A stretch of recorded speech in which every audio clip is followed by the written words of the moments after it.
The president said today that Twitter is the best method for getting his message out.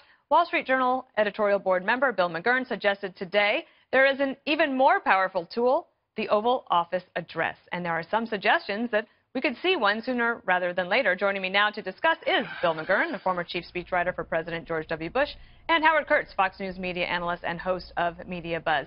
So, Bill, you argue that one of the best tools that a president can use is the power of an Oval Office address because of what it will mean and what it shows. Do you think he should do that on tax reform? Yes, I think he ought to have done it on health care reform. He might have had a different outcome. Look, I'm not saying that Twitter's not useful, but it is one of the tools of the presidency. As we talked before, when a president gives a State of the Union, for example, in Congress, just think of it, the opposition, whichever party, it always looks so diminished because their stage is not nearly as grand as speaking to both houses of Congress. Same thing with the Oval Office.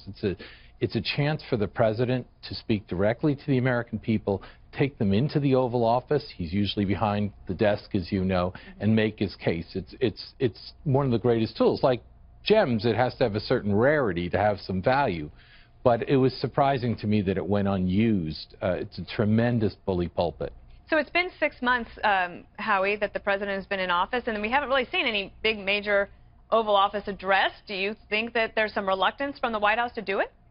I've really been puzzled, Dana, by the president's avoidance of the major TV speech. It was the missing element of the health care fight. And as you know, there's a whole process you have to ask the networks for TV time. Hardly a problem in a cable news environment where even his spokesman's briefings are all carried live. And then there's the media buildup, the most important speech of Donald Trump's presidency. Then comes the speech. Then the pundits debate the speech for a couple of days. It really is a way of moving public opinion. And I'm surprised it's a tool, as Bill says, the president has not chosen to use so far. The other reason to do an Oval Office address, Bill, that you argue is because it lets Congress know what the president wants, what his policies will be, what his priorities would be.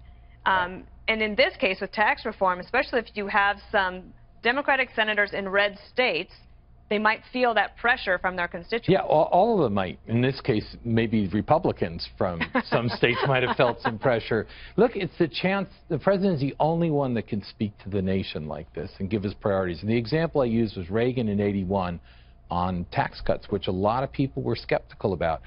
July 27, 1981, he went on the Oval Office, gave his address, spoke to the American people, and then he asked them, call your congressmen and senators and let them know. And Tip O'Neill said it was like the greatest blitz he had ever seen. And that was missing. So again, I don't want to say Twitter's useless or so forth. But this is a powerful, I mean, Reagan was an actor and he recognized the stage is important. Well, that's an interesting thing, Howie, because when you think about this president who understands television and how things look, the power of an Oval Office address and all the lead up to it, I mean, they could make this last like 2 weeks. Absolutely, but I think the president just naturally prefers to sort of riff at these rallies where he gives these freewheeling speeches, and there's a lot to be said for that. I will tell you, Howie, that Bill and I worked for a president who did not like to sit down behind the desk and read from a teleprompter because you feel, even though you're speaking to the world, you feel all alone, and it feels like you're talking into a box, and you can't see anybody, and you can't get a feel for it. But I think that this would be good.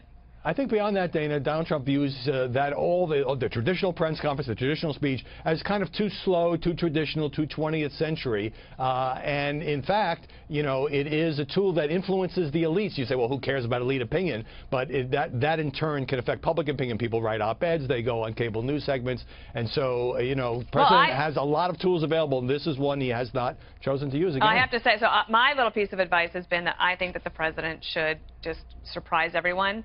Walk in and do a big press conference and just change all the news. You'll get the credit if he does it in the next couple of days. Okay.